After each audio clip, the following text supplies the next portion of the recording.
Good afternoon. Please sit. We shall begin the proceedings by screening a movie on the Air Force 2020. Our presence is felt, but we are seldom seen. We strike with precision and power. We defend with valor. Swift and smart, undeterred and unfazed. Generations of courage and sacrifice define our. Distinguished members of the media, ladies and gentlemen, very good afternoon. The Air Force Day is a momentous occasion for the IAF to reaffirm our commitment to the sacred duty of defending our nation's sovereignty. In the year gone by, the Indian Air Force has continued its stride on the path of comprehensive enhancement of capabilities and sustained modernization. Our position as a credible combat-ready force is vital, given the role Air Force will play towards ensuring victory in any future conflict. IAF is transforming at a rapid pace, and over the years, we have grown from being a tactical force to a strategic one with transoceanic reach. We take great pride in the professionalism and dedication of our air warriors, who are indeed the most valuable asset of the Indian Air Force. It has always been a prime endeavor to ensure that recruitment, training, and motivation strategies keep pace with changing times and are in fact always a notch ahead.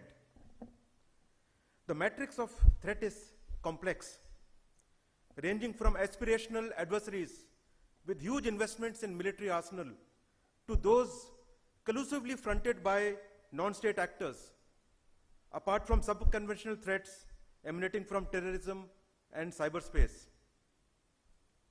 Disruptive technologies and low-cost options like drones is making the threat picture even more complex, particularly in the subcon domain. The emerging threat scenario in our neighborhood and beyond mandates a need to have a robust capability to fight across the entire spectrum of warfare. We conduct bilateral and multilateral exercises with leading air forces of the world. And let me share with you with confidence that operationally we are amongst the best.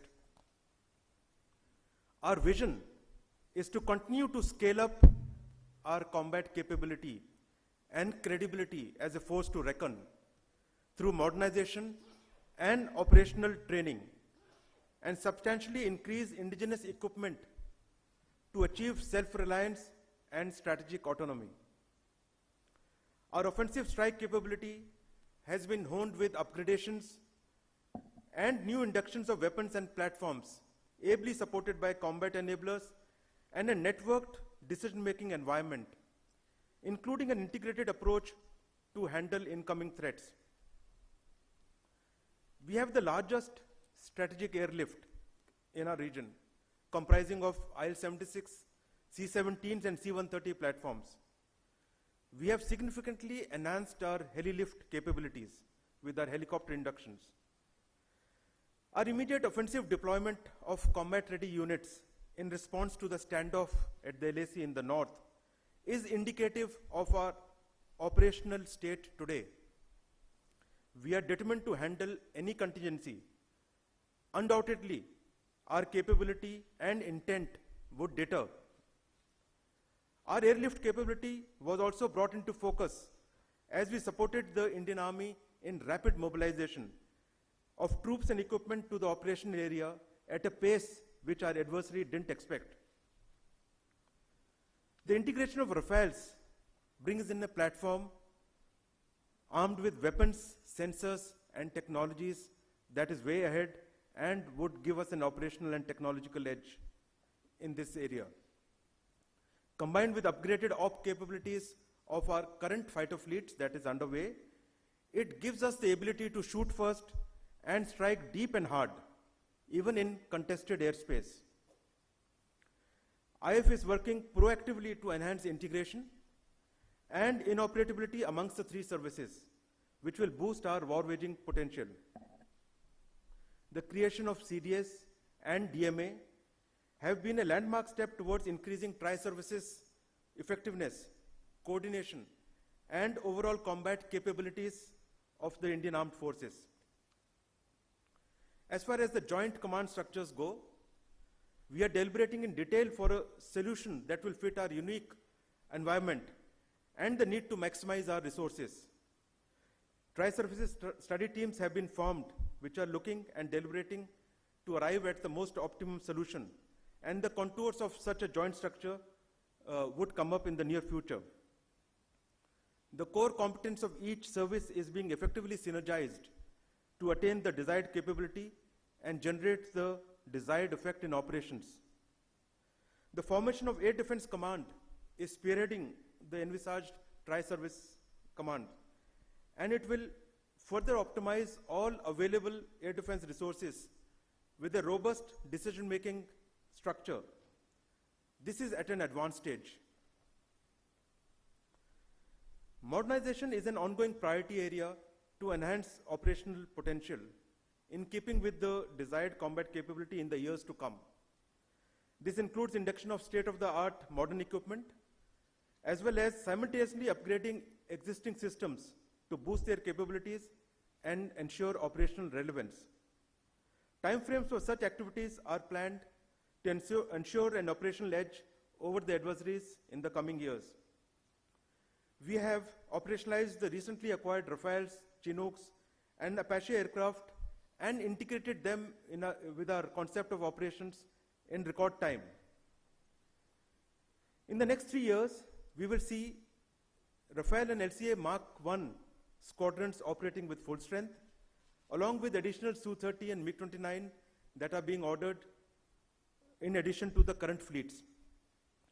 The midlife upgrade of Jaguars, Mirage 2000, MiG-29 will add to our capability in this period, thereby further enhancing not only their operation capability of the fleet itself, but our overall operational potential.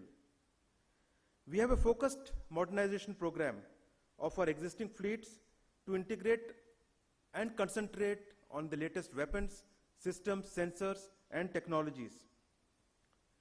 Our Mi-17 V5 helicopters are being modified to provide ISR capabilities and would be equipped with modern EW suite. Mi-17 and Mi-17 1V helicopters are already undergoing upgrade, and AN-32 fleet is halfway through the upgrade. Similarly, we have plans to upgrade the IL-76 fleet. IF is fully committed towards indigenous development of modern aviation platforms and systems in consonance with Honorable Prime Minister's vision of Atmanirbhar Bharat. We have placed our trust in the light combat aircraft, and in the next 5 years, we will commence induction of 83 LCA Mark 1As. We are supportive of DRDO and HAL's effort at their indigenous production, and you will soon see the contracts for HTT-40 and light combat helicopter in this area. In the same time frame, we also plan to digitize our air defense systems and seamlessly integrate them along with our latest acquisitions. We have already achieved a major milestone in network-centric operations, and this is with respect to IACCS networked operation capability. And building on that, we are further upgrading and hardening our networks because of the cyber threats, and to ensure robust and redundant command and control decision-making structure that can handle any air battle. The second half of the decade will see us leapfrog to the induction of next generation platforms, be it the future LCA versions, the AMCA, or unmanned combat enablers, which includes combat aircraft and manned and unmanned options. We are committed to the indigenous development of the fifth generation AMCA, which will be the mainstay of the IF fighter fleet after a decade or so. 114 MRFA case is being progressed, which should fructify in the coming decade. We would also be able to significantly boost our AWACS AEWC capability, ISR, and aerial refueling capability in the next decade. We see a major opportunity for the private sector as we go along. We feel our requirements would be best met with an effective mix of public and private sector partnership in our aerospace ecosystem development. Be it partnership in design and development, manufacturing, all across the board, a mix of private and public sector participation is what is required. A leading IT firm has already developed for IAF an electronic maintenance management system, EMMS, and all our flying platforms are now on EMMS. Virtually, this is the world's largest such maintenance management system across variety of platforms that we host today. And this, again, is a huge achievement done with the private sector. Now we intend to achieve enhanced automation and paperless workflow by the year end, this year end, through projects on nearly all operational, administrative, and maintenance related activities pan-IAF. All this with our indigenous industry.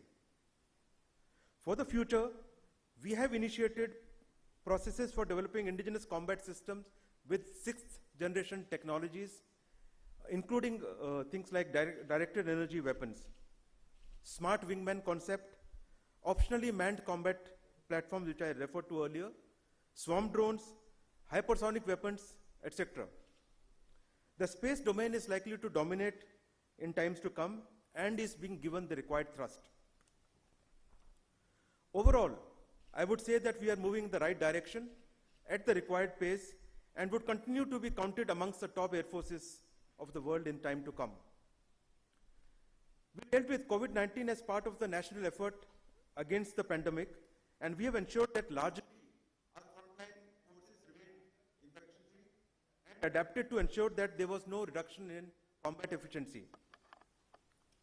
With respect to HADR and aid to civil authorities, the Indian Air Force has always responded to the call of duty and has fulfilled its important nation-building responsibilities with alacrity. Assisting civil administration in times of distress is an integral part of our role and tasking. Often these are challenging missions undertaken in precarious terrain and hostile weather conditions. HADR operations have also found common training ground with friendly foreign forces. Indian Air Force's contribution to the nation's effort in combating COVID-19 was with roughly about 750 hours and over 800 tons of relief material that was airlifted towards providing such facilities for all the states. Sustained operations by the Air Force for the airlift of medical supplies, medical personnel, and associated critical items across the length and breadth of the country immensely helped the civil administration in tackling the effects of this pandemic. We airlifted our citizens from several locations abroad and provided them the required facilities when they got back to India. I have also airlifted medical aid to friendly foreign countries wherever it was required. More recently, I have airlifted relief material to both Lebanon in the aftermath of the deadly explosion in the capital city of Beirut and Mauritius after an oil leak off the shores of southeastern part of the country. IAF has been participating in multilateral and bilateral international exercises in the past and has continued to do so in the last year, except for last couple of months because of COVID-19. We participated in exercise Eastern Bridge 5 with Oman, exercise Indra 19 at various locations in India in December 19, with Republic of Singapore in Laikunda, and we did a HADR exercise with Myanmar. Overall, our effort in bilateral exercises will continue because this is not only an occasion to exercise with them and interoperate, but also an occasion to demonstrate our operational prowess and growing strategic reach to the world. Our aircrew and technicians are being adequately trained for operating current generation and legacy aircraft and systems. State-of-the-art simulators have been inducted to ensure high quality of mission training, and we have transformed our operational training to train under complex and realistic threat scenario. At the same time, we have made concerted effort to preserve our assets and to make sure that we don't lose aircraft to accidents during peacetime. We have focused on HR to evolve with technology, with the environment changes, and growing aspirations of our people. People are our biggest strength, and they remain as our primary focus. IF has always recognized merit over gender and have tremendously benefited with the induction of women officers. Employability in a large spectrum of positions across cockpits, SAGWs and combat vehicles, communication nodes, operations and maintenance control centers, field setups, administrative and medical facilities, all across the board in IAF, they have benefited with women officers holding those posts. Women officers have been accepted for permanent commission and are well established as leaders in their various fields. The IF has 1875 women officers today, deployed in active combat roles as well as combat support roles. Over the years, Sir, do we have an edge over China in terms of Air Force in that particular region? I mentioned swift and rapid deployment, but it is not only Ladakh. Ladakh is a small area, and we have some airfields there where we have deployed our assets. That is very small part of our deployment. We have deployed across to all relevant operational locations that is required to access this area. The details of our deployment I obviously can't go into, but be rest assured that we have deployed strongly and are firmly in place to handle any contingency. With respect to your question on whether we are in position to take on China in that area, of course we are. There is no question of not taking over, not taking on the threat there. We are very well positioned, and there is no question that in any conflict scenario there, China can get the better of us.